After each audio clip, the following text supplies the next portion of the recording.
Thank you everyone. Thank you for joining this session.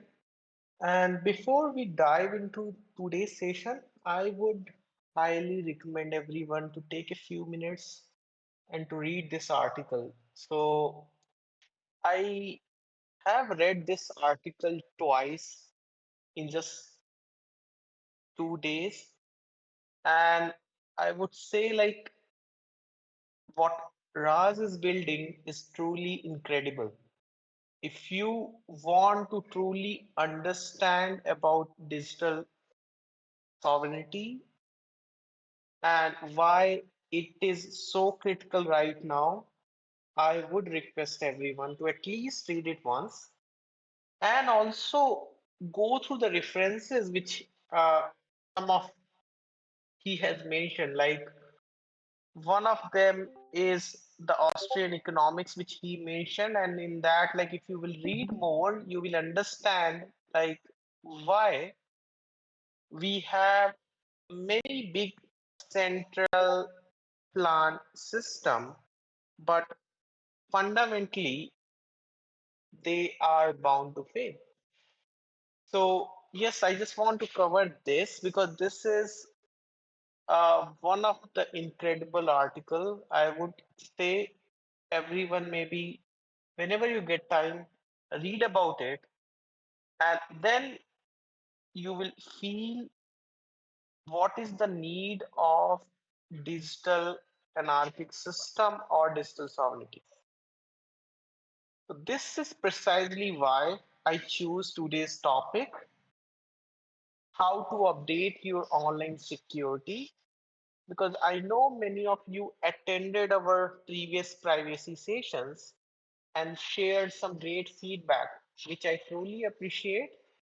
And today, maybe we will see step by step, we will going to look what are the everyday tools, apps, or habit which we are using, and we assume that those things are safe, but it might not be as secure as we think. So before starting that, we will also cover, because now we are in July, so we will see some highlights of the mining network fundamentals in June, like the difficulty, hash rate, revenue. We'll try to cover in just 1 or 2 minutes, so you will get the brief which we covered in the my month. So this is the mempool, and if you see now also after 3 days, maybe the difficulty will reduce to 3.22%. So if you remember, Bitcoin saw its second largest negative difficulty adjustment in 2026 in the last month itself, around June 14th. If you remember, 11% or 10 point something percent drop was there in the difficulty. And during those time, the BTC price also fluctuated and went down around 10 to 15%. And because of that, those hash rate dropped significantly, because if the price is going down, then the miners will not be able to. Anyone has any question or anything? Yeah.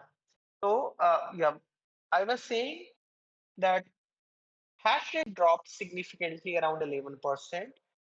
And why? Because definitely the BTC price went down, and many miners which they are running, they might not be able to generate equivalent profit because maybe some of the miners are old. And because of this hash rate drop, solo miners were getting more incentive because they, in the less difficulty, I believe they have a higher chances to do that. Even in the last session, we have also covered there are some new miners coming from Antminer and Watts miner, which are more optimal as compared to the latest one, which we will be covering when they will get released.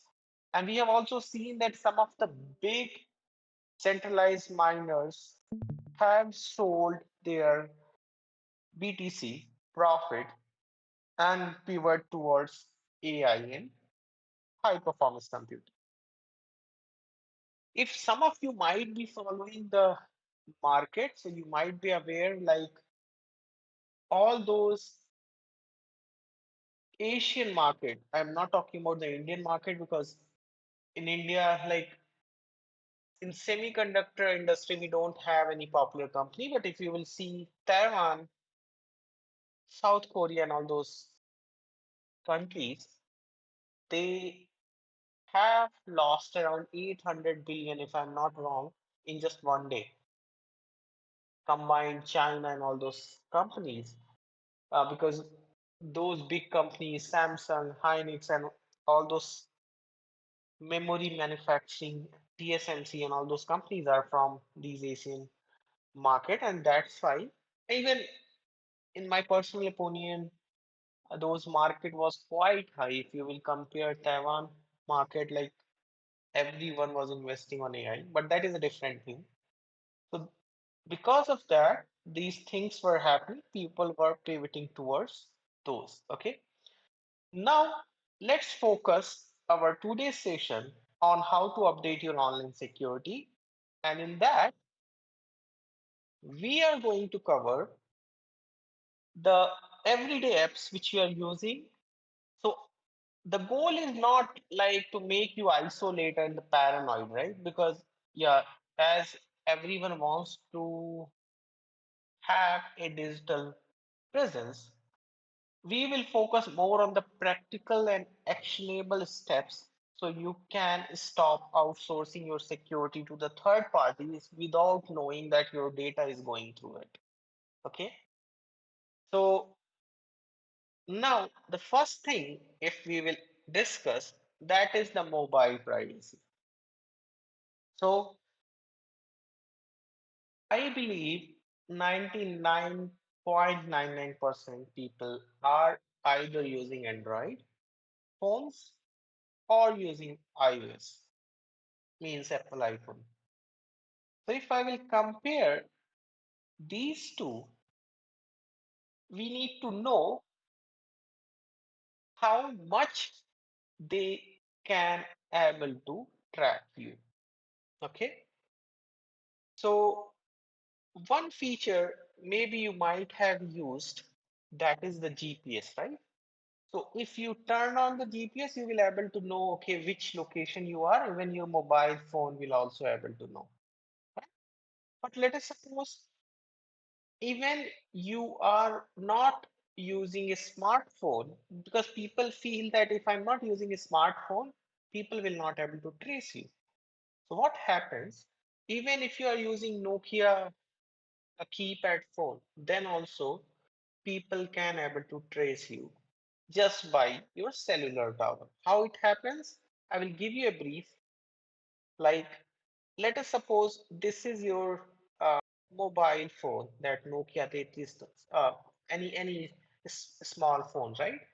And you might be using Geo, because you cannot use Geo because you need 2G SIM here. So you may use Airtel and other SIM, and you are not connecting to the internet because you are not using internet, you are not enable GPS because GPS itself is not there, because GPS is a hardware which should be present in the mobile phone. This is not there, but how people can track you based on the cellular tower connection. Okay, so how it happens, so you will get some signals, right? You will see some signals from the SIM. Let us suppose high signal strength or low signal strength. You feel maybe my laptop is connected to one tower, which is here. This is a Airtel tower. With this, it is connected. So it should have some certain range. Like this tower might handle some 10-kilometer radius as example. So it is very hard to find, right? Because even people will able to find it out using cellular tower. Finding you in a 10-kilometer space in India, it is a very tough task. But ideally, your mobile phone will not only connect to one end signal tower. it will always connect to three or more than that. Okay, so it will be getting this as a primary. So your device is connected primary to this, but there will be another tower. From that also your mobile phone will be taking a signal. Okay, and there could be another tower. From there your mobile will be getting a signal. Okay, so anyone can easily find it out from which three towers you are connected. And if I or someone would able to find it out, they can easily find it out where you are in just 200, 300 meter or maybe 500 meter range. Because all the intersection of these cellular tower triangulation and based on the strength, like uh, even you see the Wi-Fi, right? If you are nearer to the Wi-Fi tower, based on the strength, you can say that how far you are from the Wi-Fi range. Okay, the same way, based on the strength, I can even means anyone can even tell.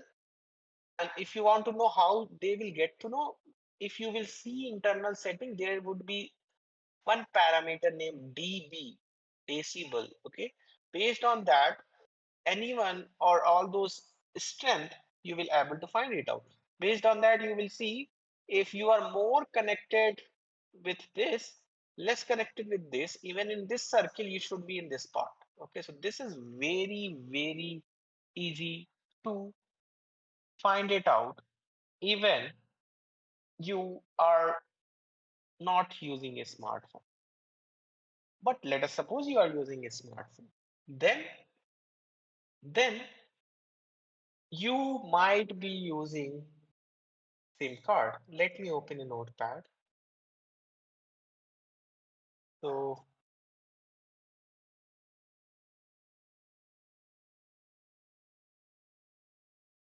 in SIM, every SIM has a unique identifier, which we call it as a IMEI number, which is a unique serial number hard coded inside every phone hardware. So if you just dial star has 06 as you might see the IMEI number of your phone. So if people still wants to find it out who are you, they can easily find it out which this IMEI number is related to which identity, because you might have purchased your mobile phone either offline or online with some your identity with your details. So with IMEI number people can easily find it out. Even your SIM card also has the similar thing, which is IMSI, International Mobile Subscriber Identity, which is a unique number tied to your SIM card. So if your phone connects to a network, it will broadcast these ID to the carrier. So all these ID every time keep getting broadcast to the carrier which you are using. So this we have discussed in the networking point of view, how people can know you very easily. Okay. Now, in the operating system level, so if you are using Android, then what are the things Google does? And Google will get to know about you everything, even if your location is not on. So you might be having one application in each mobile phone which you cannot able to uninstall or disable, which is a Google Play service. So this is the backbone of all Android phone. So all the notification which you get means, let us suppose you are getting the notification from WhatsApp, it is using Google Play service. If you are getting notification from maybe your uh, Trust Wallet or any other self custody wallet. I will cover this thing as well. In that also, Google service they will access to share the notification. All the notification which you see, that is because of the Google Play service. If you disable all these things, you will not able to see the notification coming from that. So all the third party software which we are using, all the notification which are coming, every data is keep going through Google Play services. Those data is constantly sync back to Google.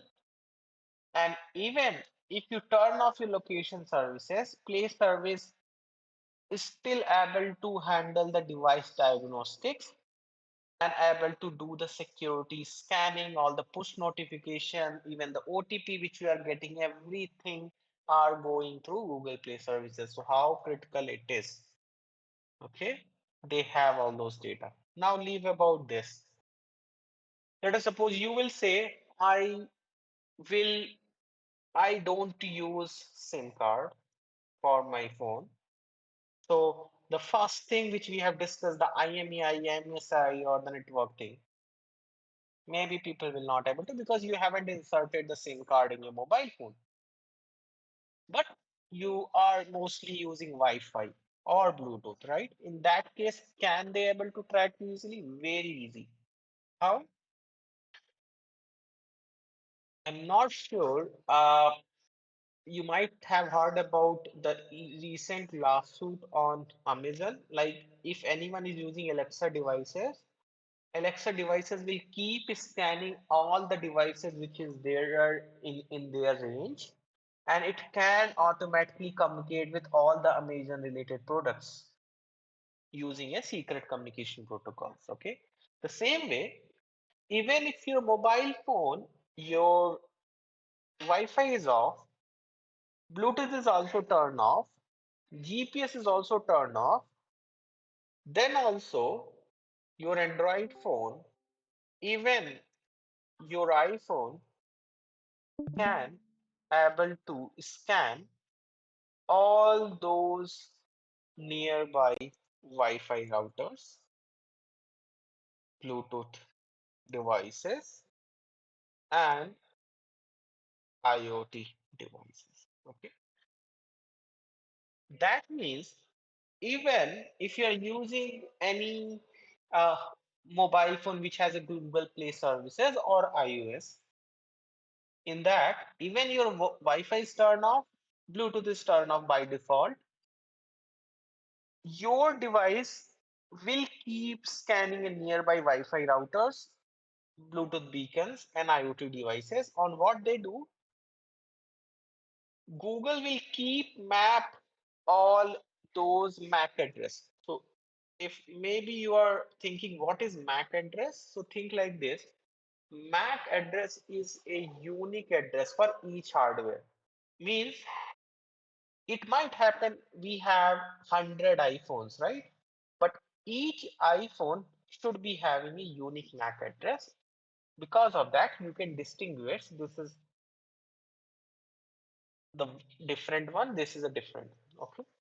So even if you are not connected, definitely one of your neighbor might be using SIM cards, Wi-Fi routers, or all those devices. And if connects to your range, your information is already there with Google because Google can see your nearest devices are these and these. And if they will check their location, they can easily find it out. You should be in the range of nearby person. Okay. So this is also very critical. Like even Wi-Fi is turned on, off, Bluetooth is turned off, they can able to find it out. All those things do that. Even if you are not using Google Maps, location history, without that itself, Android phones and even iPhone can able to know where you are. How? Because you are broadcasting all those Wi-Fi and Bluetooth packet, correct?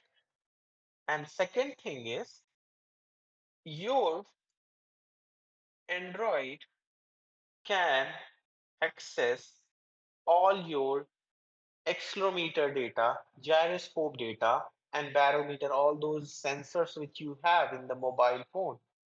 All those data it can able to fetch, and it can easily tell whether you are walking, you are driving, you are cycling, or you are just stay at one place and at what altitude.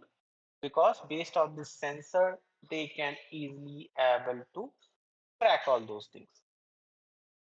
Now, you might be thinking that if this is the case, Android is open source, I can change it and I can maybe able to use it. But okay, just want to know how many of you feel that Android is open source? Or is it? Means I just want to understand if you do you feel that Android is open source or no?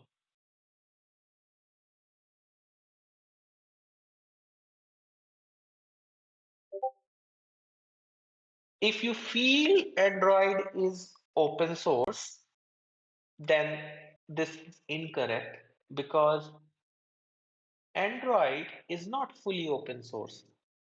Only a project which is AOSP, that is a very base layer of Android, is open source, and you cannot run AOSP directly. You have to tweak little bit and then you will able to run it. That is without Google services. So they, yes, open source some part of it, but not all the things are open source. Okay. So till now, we understood that how these things can be tracked using devices. Now, why we are covering this? Because think like this, you might be using Trust Wallet, you might be using any other self-custody wallet. I'm just talking about the self-custody wallet where you are not doing KYC because um, last week I was discussing with one network researcher because he is also into Bitcoin and he was, I cannot name the wallet, but he just showed me how much data that self-custody wallet is taking. Means I will not name that wallet, but think like that is wallet a similar like a self-custody wallet or the trust wallet. Okay, you feel that you are using a wallet and you haven't done the KYC. KYC is not done because this is a self-custody wallet, right? And you have some of your BTC there and you feel no one knows that who are you or because they just only know that this address has one BTC, but they will never know uh, who is that guy because the KYC is not done, right? But this is totally wrong because I was also got shocked when I saw that those self-custody wallet are fetching so much data from the device that if they want to know who are you, they can easily get to know in just few hours. Just few hours. I'm not even saying a day. It will not take because all those wallet definitely don't require KYC. They don't have your name and email address, but they have so many other things. Because first thing is they needs to keep updating how much uh, BTC you have in your address, right? So they have to first thing is they have to communicate with the decentralized blockchain, right? So they are not just doing those things, they request what they are doing. So for that, let us suppose any self-custody wallets needs to find how much BTC that public wallet address has. They will just do a RPC request, remote procedure call. Just think like a a simple function which you call and you will get how much uh, BTC that public address, valid address has. But that RPC itself contains your IP address. So if I know your IP address, I know which mobile phone you are using. I know the MAC address of your phone. I know the IMEI address of your phone. Yes. And I know what are other things you are using, in which region you are connected. It will not take more than a day to find it out who the guy is. Okay.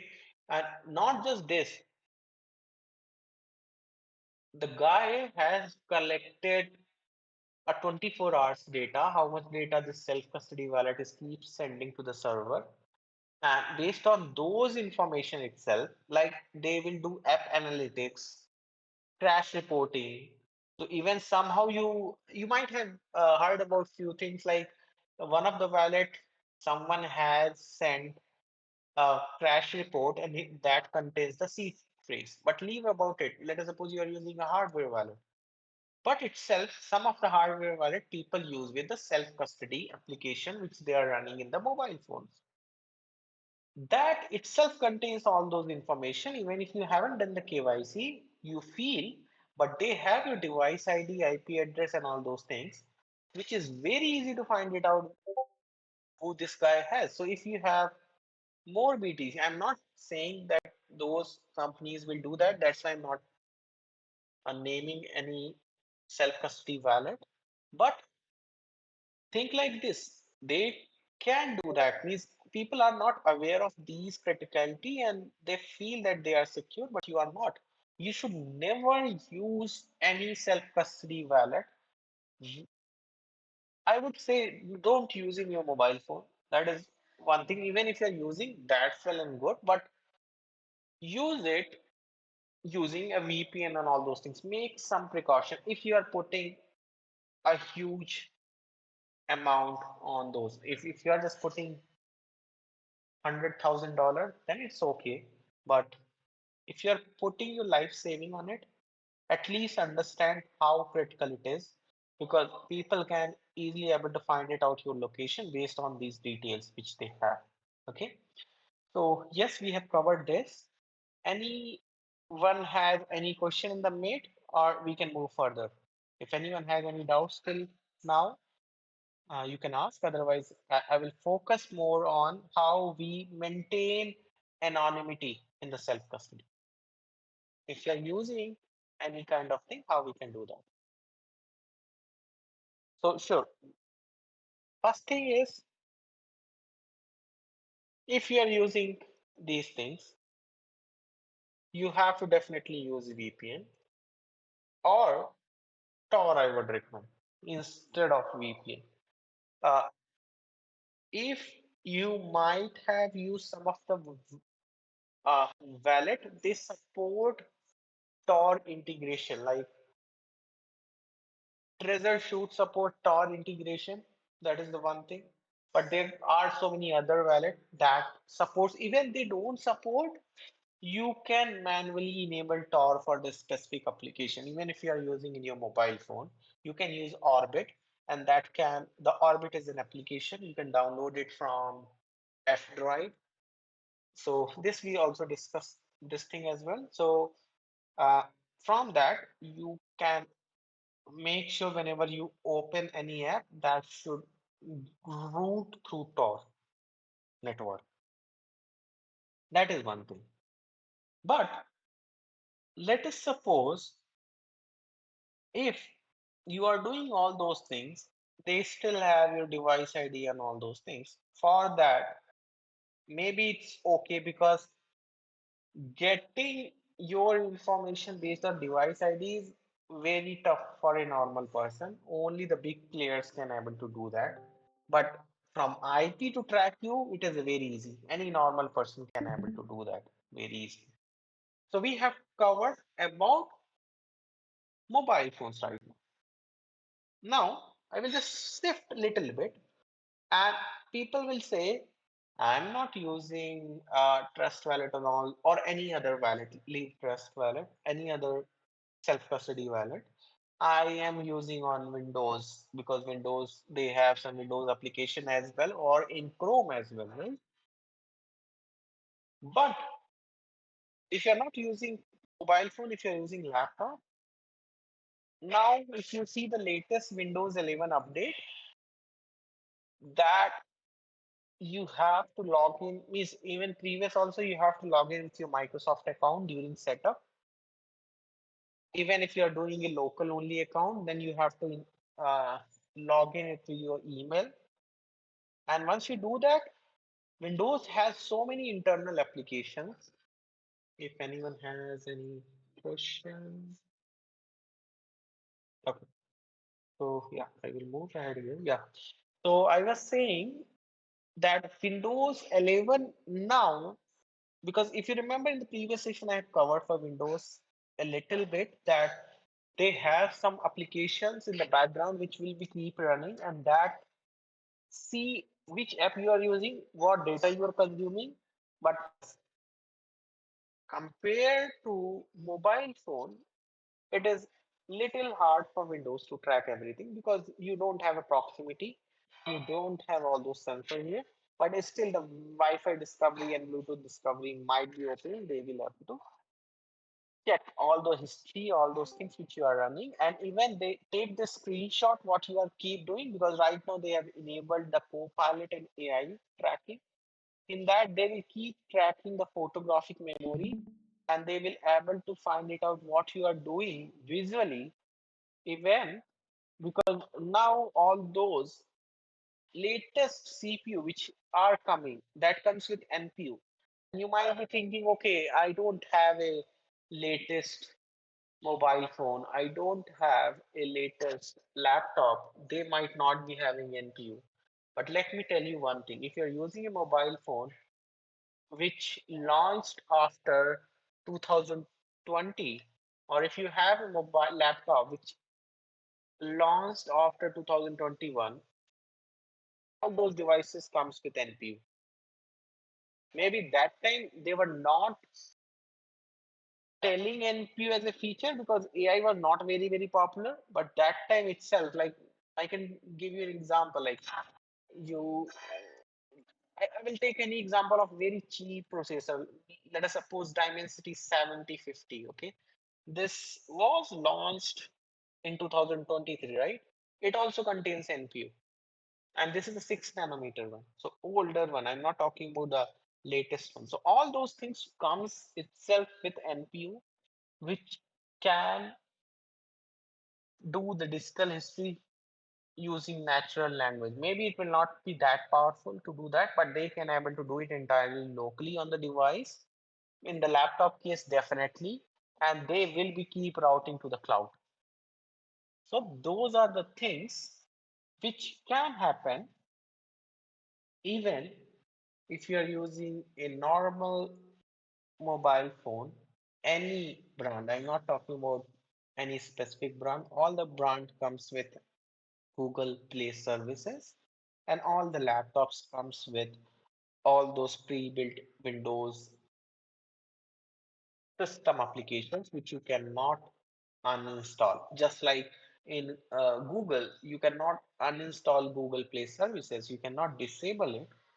Uh, but can we use any other operating system which can disable Google Play services and we will able to do all those things? Yes, you can do that.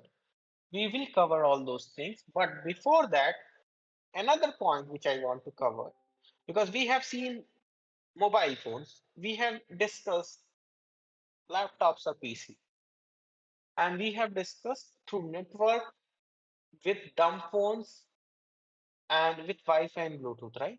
Now think like this. You will say, I'm not using a Windows machine, I'm not using Android, I'm not using iOS. Think in a way. Or maybe you're using some kind of open source um, Android project, like you might be using Graphene OS, people will say. People will say, I'm using Lineage OS with Micro G. or all those operating systems, then also you are still using default DNS provider. Now you will say, okay, you told me about Mac, IMEI, what is DNS? So you typed google.com, but ideally google.com is a human readable web address. There should be a IP bind to it. It should be something like 10 dot. I'm not remembering it, but it should be something. That conversion will happen through DNS. So whenever you type google.com, the Chrome will send this thing to DNS server and say, okay, tell me which IP I have to go through. They will convert google.com to this 10 dot and which IP, and then you will start redirecting to that. So your DNS will have all the information what you are visiting, even the app you are opening. So if I'm using Discord, I might be sending some DNS packets initially, and then my DNS provider knows that I have used uh, Discord for this time period. I have used um Bitshala website for this time period. I have used Trust Wallet um, Chrome extension for this time period. So that things can be easily fetched through DNS. And right now, even if I will talk about India, the cyber security is very easy to crack. Like they are not storing these information, even the government or the ISP providers, they are just storing in the old manner. And I believe many of people might already have all those data. So think like this, if they have your IP address, based on that, they can easily able to route everything using your DNS provider details and will filter it out. What are the things you are doing or you are opening and which app you are opening and closing? Everything would able to find it out, even you are not using a iPhone or Android or a basic application. So these details also you should be aware whether you want to do it or not. The thing is you should be aware how many places things can be tracked and through that how you can take care of yourself. Now you will say, okay, you have mentioned all those things. Now you will also say the Gmail, because everyone is now aware of the Gmail and all those players are tracking everything. Even if you are opening any website, if you open any smaller website, there is an article like all the websites have around 40 to 45 trackers on average. Any normal website, even if you open, so if you see here, the mempool.space don't have any trackers, right? But let me open this. So right now it is showing two, but if you open any website or anything, you will see so many trackers for that. So what are the best way and what are the things we have to use? Let us suppose, okay, you have told us that these are the things which I have to aware, but what are the alternative for that? For that, I will tell you, you have to go with a single website, which is privacyguides.com. If you are very uh, basic, you want to understand. So you just go to privacyguides.org. You just click on recommendation and you will see all those.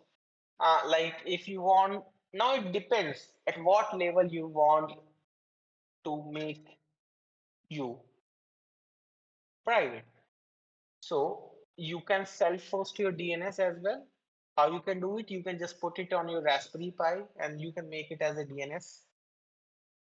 Or there are so many open source DNS available, like Pi-hole you can put it, or you can also use AppGar. This is also very open source and free. These and those DNS provider may not have a logging system, so they will be not logging all those information. And then it will be very hard to track using a DNS filtering. Okay. Now let us suppose for email servers. So email, you might be aware of all those which we have discussed. Even like in my mobile phone, I'm not using any Gmail and all those things. How you can avoid it? You can use, okay, so before that, if you don't want to use place services or leave this, you might be using YouTube, right? And you in YouTube, uh, you will be getting ads, right? Then another option is if I will use a Brave browser, I will not be seeing any ads because by default, Brave will um, block all those ads which will be coming on YouTube. You will never see. Maybe you might have faced it, right? But people say in mobile phone, what we will use? You can use Brave, but let us suppose you just want to use a normal application. There are so many applications available. And from where you just search for F-Droid. So F-Droid is an open source Android app repository. Inside that, you will find all the applications which are fully open source.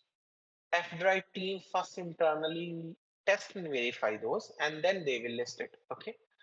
So there are so many applications like there is new pipe, there is pipe pipe. So what is pipe pipe? Pipe pipe is a application which you can use to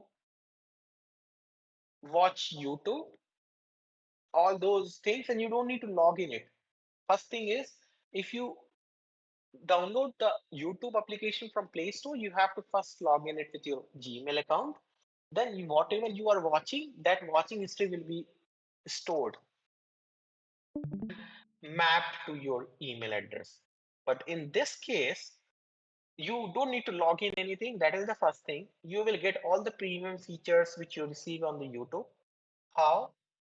First thing is you will able to watch all those YouTubes without any ads.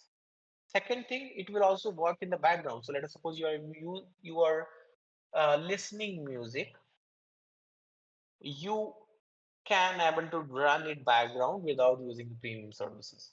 So these kind of apps are available, but people are not aware of it, and it will always avoid because there is no tracking mechanism here because everything is open source. Even if you don't want to download it from F drive, or if you don't, uh, first thing is F drive is very trusted. But let us suppose we always say don't trust verified. So just search pipe pipe, go to GitHub. If you are familiar with GitHub, this is the whole source code of pipe pipe. Okay, and here you go to the release, and you will find the APK here.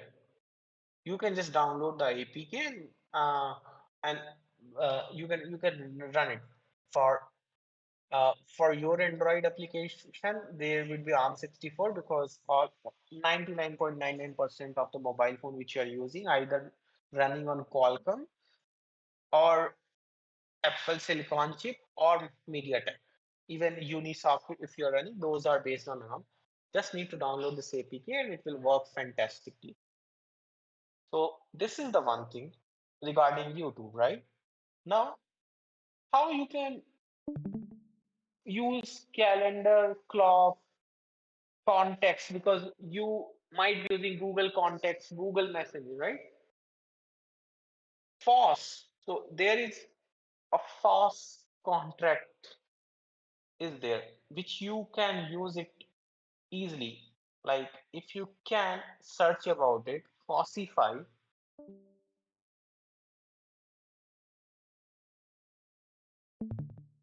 apps, you will find all the applications which are the basic essential apps. Everything is open source, like calendar, yes, you have. Contacts, you have. File manager, you have. Gallery, you have. Messages, you have. They don't collect any information, they don't connect any data. You don't need to log in it with any account. So nothing can be mapped towards your account. So these are some of kind of applications. Even if you want to see what are some Android platform which I can use, right? For that, there is also a website. If you will search for Heinsberg, I think it is on GitHub. Let me do it search here. Yes, I guess. Okay. So here, this. So if you will ask me, there are multiple websites, but for a normal person, I would say this is the one which you can look for. Uh, privacyguides.org. This is the second one which I can look for. And if you are interested to know what is happening on your digital rights and all those things, or you want to understand more, you can go to the reclaimthenet.org. This is the website which is also very popular, and you can read more about it, how uh, what is happening on digital sovereignty. Okay, here if you will click here, you will see all those all those operating systems, and you will also able to see whether they are open source, what are the things they do, what are the things they support, right? And there are so many AOSP, like I can tell you an example, like lineage OS. If you search lineage OS, those are uh, open source Android distribution. In that, you will not find any bloatware. And even if you're using a normal phone, for that also, even or the older phone, if you have any older phone, all those things you can able to use it for this. So you can see all the supported models which they support, like for Nothing, Motorola, Xiaomi, Google. If you will click here, you will able to see what are the devices they support. If you have, you can also run those lineage OS, but it comes with sometimes Google Play services. But there are some other available operating system which are de-googled. De-googled means all the Google application will not be there. So those things you can able to find it out in the same website for this. If you will go here in the OS comparison, you will see. So these are general operating system, but you should look for mobile operating system. So go back. Okay, 1 second. Android based operating system, because right now, believe me or not, you cannot, like, there is a Ubuntu Touch available. I have also used it. So you can also run Ubuntu Touch. This is a Linux based mobile operating system, and you can run it in many mobile phone. If you want to see, you can click here and you can see all the devices they support: OnePlus Nord, Xiaomi, Fairphone, Google Pixel, Asus Zenfone, Vodafone, OnePlus, Xiaomi, Redmi, all those phones they support. You can see all the list there. But the problem is we can run Ubuntu Touch, but if we are not able to use Signals, WhatsApp, or sometimes all those things, maybe it is essential for us, right? In those scenarios, you have to use Android based. Okay, you might be seeing this thing, right? You might be thinking, what is this? So Android is saying that they will lock down the platform. That means whatever the application which I have talked about, the pipe or all the F-Droid applications or all those Fossify application, you cannot able to run it after 84 days in your mobile phone if that mobile phone has Google Play services. So they are trying to block all those open source applications. So people should stick with uh, Gmail, YouTube, and all those applications which are available on the Play stores, means Android Play Store. So for that reason, you are seeing this banner, and people are talking about it and even requesting Google, do not do that. But if you're using any kind of Graphene OS, Calyx, IODE, Lineage, then you don't need to worry about it. Because in that already Google Play service is not there. So in Graphene it is there, but it is in sandbox. So that is better. Like if you are using Google Pixel and if it is already 1 year old, I would recommend people to use Graphene OS. It is similar like a stock Android. It has Google Play services, but it is fully isolated, so they cannot send all those information. Now, Calyx, IOD, Lineage, or other like Vola OS and all those things, they use micro G.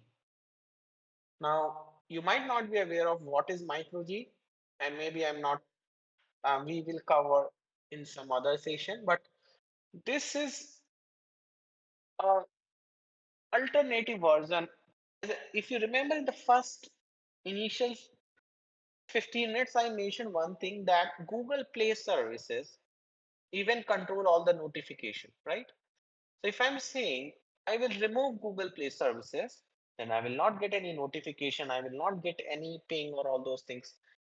For that reason, they have created microchip. So maybe all more in detail I will cover in the next session, but at least you get some idea how all the phones which you are using, all the laptops which you are using, how they can able to track you even if you don't have those information, or even you haven't done the KYC and all those things, and you feel that okay, I haven't done the KYC, no one can easily able to find it out that this BTC belongs to you. In the internet or digital scenario, it is very easy to calculate. Just they need some more data from your devices, which is very easy to find it out. So yeah, that's all for today's session. If anyone has any question, I think it was a little bit long, but if anyone has any question, anything, feel free to ask. And maybe if you have more doubts like which Gmail and all those things you have to use, you should just go to this privacyguide.org, because go to recommendation and you can look for, like let us suppose I don't want to use Google Photos. I generally don't use because maybe during AI, whatever the personal photo I might be sharing, Google might be training out of it, right? So for that, what are the things we can use? Maybe I will try to cover it in the next session sometime, but you will also able to find it all those details here. Like if you are doing photo management and all those things, you can use Inte Photos, which is fully open source, end-to-end encrypted, and you will get the key. And if you leave the key, everything is gone. So even if you're using free version, I think you will get 10 GB at the moment they are offering. So even there are so many paid. Like if you see fileand.io, that also are the websites. I may cover few lists later, like which are the one which you can trust. Like even I don't use Notepad and all those things. You can little shifts. Means even I haven't done everything in from day one. When I started this journey, I went step by step. Maybe I moved first from Gmail to another email, then I moved photos, then I moved this. So this way, if you do it slowly, you will get to know how well you will move towards digital sovereignty. Because in the near future, when AI will be in fully power, it will be very easy to find all those details in just fraction of second, because computing is there and everything is interconnected. So yeah, that's all from my side. If anyone has any question or anything, feel free to ask. If any doubts, anything, you can ask. Otherwise, yeah, we are good for the day.